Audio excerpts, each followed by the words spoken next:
Hello everyone. अब तक हम सीख चुके हैं कि जेंगो के अंदर हम टेम्पलेट्स का यूज कैसे करते हैं। आज की वीडियो में हम सीखेंगे कि जेंगो में स्टैटिक फाइल्स का यूज कैसे किया जाता है और स्टैटिक फाइल्स को कैसे मैनेज करते हैं। तो चलिए सबसे पहले देखते हैं स्टैटिक फाइल्स होती क्या हैं। स्टैटिक फाइल्स किसी भी वेब पेज की वो फाइल्स होती हैं जो सारे यूजर्स के लिए सेम होती हैं, जाने कि उसे कोई भी यूज करे वो सभी यूजर्स के लिए सेम ही रहेंगी, उनमें कोई भी प्रोसेसिंग नहीं होती है। और हमारे जितने भी पेज होते हैं उन पर भी वो फाइल सेम होती है, उनमें कोई भी चेंज नहीं होता है। मोस्ट कॉमनली स्टैटिक फाइल जो होती हैं वो 3 टाइप की होती हैं, जैसे कि हमारी किसी भी पेज की CSS, जिसे कि हम स्टाइल शीट भी बोलते हैं। फिर होती है जावा स्क्रिप्ट और इमेज। इमेज जाने के जैसे कि किसी भी पेज का कोई लोगो वगैरह होता है या फिर कोई भी हम उसमें उसकी डेकोरेशन के लिए कोई इमेज का यूज करते हैं, तो ये जो इमेजेस होती हैं वो सभी पेजेस पर सेम होती हैं, ये किसी भी यूजर के लिए चेंज नहीं होती। इन्हीं फाइल्स को हम स्टैटिक फाइल्स कहते हैं। तो चलिए अब सीखते हैं कि जेंगो के अंदर स्टैटिक फाइल्स को कैसे यूज किया जाता है। तो सबसे पहले तो हमें अपने प्रोजेक्ट की जो मेन डायरेक्टरी जो होती है वहां पर एक नया फोल्डर बनाना होता है, उसे हम नाम देंगे स्टैटिक। और इस फोल्डर के अंदर हम 3 नए फोल्डर बनाएंगे। सबसे पहले मैं एक बनाऊंगा CSS, इसे आप चाहें तो स्टाइल शीट भी नाम दे सकते हैं। और इस CSS फोल्डर के अंदर हमारी प्रोजेक्ट की जितनी भी CSS होगी मैं उसको लिखूंगा। और फिर मैं एक फोल्डर बनाऊंगा दूसरा यहाँ पे JS, जिसके अंदर इस फोल्डर की जो भी जावा स्क्रिप्ट होगी वो सारी फाइल्स इस JS फोल्डर के अंदर आएगी। और फिर लास्ट में मैं एक फोल्डर बनाऊंगा इमेज। इस प्रोजेक्ट से रिलेटेड हमारे जितनी भी इमेज या फिर लोगो वगैरह होंगे उन्हें मैं इस इमेज नाम के फोल्डर के अंदर रखूंगा। अब हमने अपना ये स्टैटिक नाम का फोल्डर तो बना दिया। अब दूसरे स्टेप में हम इस स्टैटिक फोल्डर की कॉन्फ़िगरेशन को इस प्रोजेक्ट की settings.py फाइल के अंदर इंक्लूड करेंगे। तो उसके लिए मैं जल्दी से आ जाऊंगा अपनी settings.py फाइल के अंदर। और उसके बाद आपको सबसे नीचे जाना है स्क्रॉल करके, यहाँ पर आपको स्टैटिक URL नाम की सेटिंग मिलेगी। अब उस फोल्डर को यहाँ पे ऐड करने के लिए मैं यहाँ पे एक नई कॉन्फ़िगरेशन ऐड करूंगा जिसका कि नाम रहेगा स्टैटिक फाइल्स DIRF। जैसे कि हमारी टेम्पलेट डायरेक्टरी थी वैसे ये स्टैटिक फाइल्स डायरेक्टरी होती है, जिसके अंदर हमारी जो भी स्टैटिक फाइल्स हैं उनकी हमें डायरेक्टरी को इस लिस्ट के अंदर मेंशन करना होता है। उसके लिए मैं यहाँ पे लिखूंगा os.path.join और हमारी जो बेस डायरेक्टरी जो है उसको मैं यूज करूंगा यहाँ पे। और उसके बाद हमने जो भी फोल्डर का नाम लिया है उस फोल्डर का नाम। अब यहाँ पर मैंने स्टैटिक फाइल्स का जो फोल्डर था उसका नाम लिया था स्टैटिक, तो मैंने यहाँ पे स्टैटिक लिखा है। अगर आपने उस फोल्डर को कुछ और नाम दिया है तो आपको उस फोल्डर का नाम यहाँ पे लिखना होगा। अब हमने यहाँ पर OS का यूज किया है तो उसके लिए हमें इस OS को इम्पोर्ट भी करना होगा। तो उसके लिए मैं यहाँ पर इसको OS को यहाँ से इम्पोर्ट कर लूंगा। जब भी आप इसके अंदर कोई भी नई डायरेक्टरी ऐड करें तो याद रखें आपको हमेशा ये os.path.join का यूज करके ही ऐड करनी है, ये हमेशा सेफ होता है। लेकिन मैंने आपको इजीली समझाने के लिए पिछली वीडियो में डायरेक्टली टेम्पलेट्स का यूज कर लिया था, तो इसलिए अब मैं उसको भी यहाँ पर रिप्लेस करके os.path.join से रिप्लेस कर दूंगा। और उसके लिए हमारी यहाँ पर सेटिंग रहेगी बेस डायरेक्टरी और ये टेम्पलेट्स फोल्डर। स्टैटिक फाइल्स को समझाने के लिए मैंने ऑलरेडी ये स्टैटिक example.html नाम की फाइल बना ली है, जिसके अंदर मैंने बेसिक सा स्ट्रक्चर रखा है, जिसके के अंदर एक h1 टैग है और ये एक पैराग्राफ है। और सेम इसको दिखाने के लिए भी मैंने एक URL क्रिएट किया ये स्टैटिक एग्जाम्पल का, जो कि हमारा व्यूज के अंदर स्टैटिक एग्जाम्पल नाम का एक मेथड बना दिया है और यहाँ से हम उसको अपनी HTML फाइल को डिस्प्ले करा रहे हैं। चलिए जल्दी से इसे रन करा के देखते हैं कि ये कैसा दिखेगा। उसके लिए मैं यूज करूंगा कमांड का python manage.py run server। और इसी के साथ हमारा सर्वर जो है वो रन हो गया। और जैसा कि आप देख सकते हैं अभी हमारा जो पेज जो है जो हमने बनाया था स्टैटिक एग्जाम्पल नाम का, वो भी बिल्कुल सिंपल दिख रहा है। इसके अंदर कोई भी स्टाइलिंग नहीं है और कोई भी डेकोरेशन नहीं है, तो ये बिल्कुल सिंपल दिख रहा है। तो चलिए अब इसमें हम CSS अप्लाई करके देखेंगे कि वो कैसे किया जाता है। अब CSS को यूज करने के लिए सबसे पहले तो मैं CSS नाम के फोल्डर के अंदर एक फाइल बना लूंगा अपनी CSS की। इसे मैं नाम दूंगा example.css। अब इस CSS फाइल को इस HTML फाइल के अंदर ऐड करने के लिए सबसे पहले तो मुझे यहाँ पर एक टेम्पलेट टैग लिखना पड़ेगा जेंगो का, जो कि होगा हमारा लोड स्टैटिक। जब कभी भी हमें अपनी HTML फाइल के अंदर किसी भी CSS या फिर कोई भी स्टैटिक फाइल का यूज करना होता है तो हमें इस टैग को यूज करना होता है, जो कि है हमारा लोड स्टैटिक। और उसके बाद मैं यहाँ पे लिंक कर दूंगा अपनी CSS को। जो भी हमारा जेंगो का डिफरेंस होता है वो हमारे इस href के लिंक के अंदर होगा। तो उसके लिए हमें यहाँ पर अपनी CSS फाइल का URL देना होगा। तो उसके लिए हमारा यहाँ पर रहता है सेम %। अब उसके बाद हमें लिखना होता है स्टैटिक। अब उसके बाद हमारी स्टैटिक फाइल का जो भी नाम है वो हमें वो नाम देना होगा।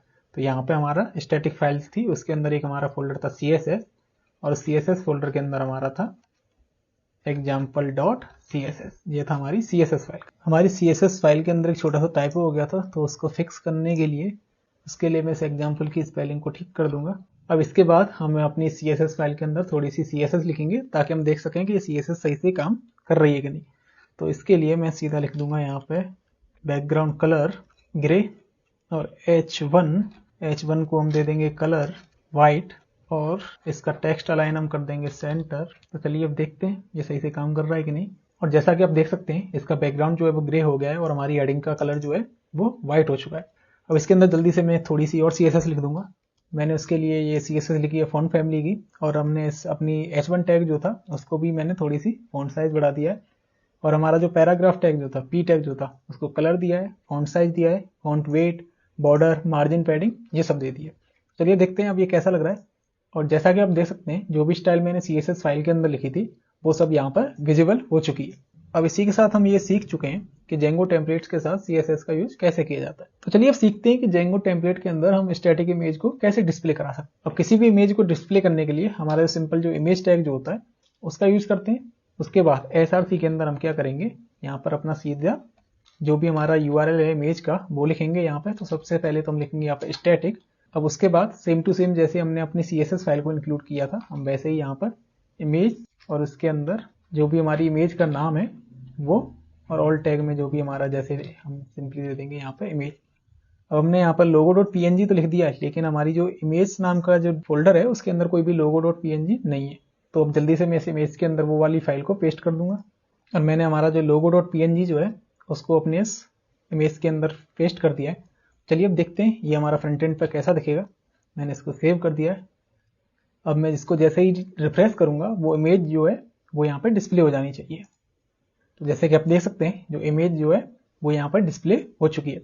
अब मैं अगर इमेज के लिए कोई भी अगर CSS लिखनी हो तो वो भी हम यहाँ पर अपनी CSS फाइल के अंदर सेम टू सेम जैसे हमने बाकी टेक्स्ट के लिए लिखी है वो हम यहाँ पर लिख सकते हैं। मैं जल्दी से इसके लिए CSS लिख दूंगा हाइट जिससे होकर मैं दूंगा इसे 300 पिक्सल और इसकी विड्थ में दे दूंगा 300 पिक्सल। चलिए अब इस पेज को रिफ्रेश करके देखते हैं कि वो CSS इस पे अप्लाई हो रही है कि या। अब जैसे कि आप देख सकते हैं यहाँ पर वो जो भी हमने CSS उसके लिखी थी 300 पिक्सल वाली वो इस इमेज पे अप्लाई हो चुकी है। अब अगर हम जावास्क्रिप्ट ऐड करना चाहें तो सिमिलरली जैसे हमने इमेज और CSS को ऐड किया है वो हम इसके जावास्क्रिप्ट नाम के फोल्डर के अंदर उसकी जावास्क्रिप्ट की फाइल बनाएंगे और उसे हम यूज कर सकते हैं। और इसी के साथ हमने ये सीख लिया है कि टेम्पलेट्स के साथ स्टैटिक फाइल को कैसे मैनेज किया जाता है। अब स्टैटिक URL और स्टैटिक फाइल्स डायरेक्टरी, इसके अलावा हमारी स्टैटिक फाइल की एक और जरूरी कॉन्फ़िगरेशन होती है जो हमें अपनी settings.py फाइल के अंदर ऐड करनी होती है।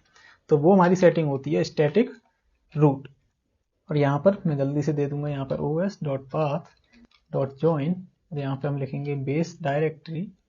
अब इसके बाद मैं नाम दे दूंगा स्टैटिक फाइल्स। तो चलिए अब एक एक करके स्टैटिक फाइल्स की इन तीनों कॉन्फ़िगरेशन के बारे में समझते हैं कि ये क्या होती हैं और इनका यूज हम क्यों करते हैं। तो सबसे पहले आती है स्टैटिक URL। स्टैटिक URL का मतलब होता है कि जब भी हम अपने इस जेंगो के सर्वर को होस्ट करेंगे तो हमारी CSS फाइल्स जो होंगी वो किस URL पे अवेलेबल होंगी। तो एग्जांपल के लिए अगर हम अपने इस वेब पेज पर आएँ और इसके URL पर यहाँ पर हम टाइप करें स्टैटिक और उसके बाद हमारी जो भी था हमारा फोल्डर CSS और उसके बाद हमारी फाइल का नाम था example.css।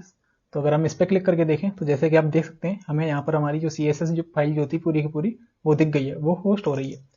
और वैसे ही हमने यहाँ पर अपनी एक इमेज यूज की थी इमेज और उसके अंदर हमारा था एक logo.png। तो जैसे कि आप देख सकते हैं वो भी हमें यहाँ पर दिख रहा है। तो आपको समझाने के लिए अगर मैं यहाँ पे इसको चेंज करके कर दूं ABCD और उसके बाद अगर मैं इस पेज को रिफ्रेश करूं तो वो हमें यहाँ पे नहीं दिखेगा क्योंकि हमारा यहाँ पर जो स्टैटिक जो है उसकी जगह पे हम क्या यूज कर रहे हैं ABCD। तो अगर मैं इसको स्टैटिक को चेंज करके ABCD कर दूं तो हमें वो हमारी इमेज जो है फिर से दिख जाएगी। तो जैसा कि आप देख सकते हैं हमें जो हमारी इमेज जो है वो दिख गई है। तो हमारा जो स्टैटिक URL जो होता है वो हमारा वेब सर्वर के अंदर किस एंड पॉइंट पे हमारी जो स्टैटिक फाइल्स जो है वो सर्व होंगी उसको बताता है। तो मैं इसको वापस से यहाँ पे स्टैटिक कर दूंगा। दूसरा हमारा जो कॉन्फ़िगरेशन होती है वो होती है स्टैटिक रूट। तो स्टैटिक रूट का मतलब होता है जब भी हम अपने इस प्रोजेक्ट की सारी स्टैटिक फाइल्स को एक जगह पे कलेक्ट करेंगे तो वो हमारी किस डायरेक्टरी के अंदर कलेक्ट होंगी।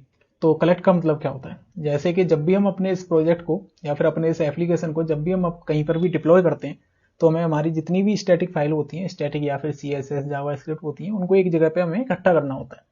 तो उसके लिए हमारी एक कमांड होती है उसका नाम होता है python manage.py कलेक्ट स्टैटिक। तो जब भी हम इस कमांड को रन कराते हैं तो हमारे इस प्रोजेक्ट के अंदर जितनी भी CSS होती हैं जिसको कि हमने हमारी इस स्टैटिक फाइल्स की डायरेक्टरी में डिफाइन किया होता है तो वो उन सारी स्टैटिक फाइल्स को उठाकर एक स्टैटिक फाइल्स नाम का एक फोल्डर बनाती है और उसके अंदर पेस्ट कर देती है। तो इन शॉर्ट स्टैटिक रूट का मतलब होता है कि हमारी प्रोजेक्ट की हमारी जितनी भी स्टैटिक फाइल्स होंगी वो इस स्टैटिक रूट के अंदर रहे। उसके बाद आता है ये स्टैटिक फाइल डायरेक्टरी। तो इसके तो नाम से ही क्लियर है कि हमारे प्रोजेक्ट के अंदर हम जितनी भी हमारी डायरेक्टरी क्रिएट करेंगे, हम किसी भी नाम से क्रिएट करना चाहते हैं, तो उन सभी डायरेक्टरी को हमें इस लिस्ट के अंदर इंक्लूड करना होगा। और इसी के साथ हमने सीख लिया है कि जेंगो की हमारी जो स्टैटिक फाइल्स क्या होती हैं, उनको कैसे यूज किया जाता है और उन्हें हम कैसे मैनेज करते हैं, और स्टैटिक फाइल की किसी भी सेटिंग को हम कैसे चेंज कर सकते हैं। अगली वीडियो में हम देखेंगे कि जेंगो मॉडल्स क्या होते हैं और जेंगो का एडमिन डैशबोर्ड क्या होता है। आई होप कि ये वीडियो आपको पसंद आई होगी। अगर वीडियो अच्छी लगी हो तो वीडियो को लाइक, कमेंट एंड शेयर जरूर करें। वीडियो के किसी भी पार्ट में अगर आपको कोई भी डाउट हो तो आप कमेंट करके पूछ सकते हैं, वहां पर मैं आपको एक्सप्लेन कर दूंगा। और चैनल को सब्सक्राइब करके बेल आइकन जरूर प्रेस कर दें ताकि जैसे ही मैं इसका अगला पार्ट अपलोड करूं आपको उसकी नोटिफिकेशन मिल जाए।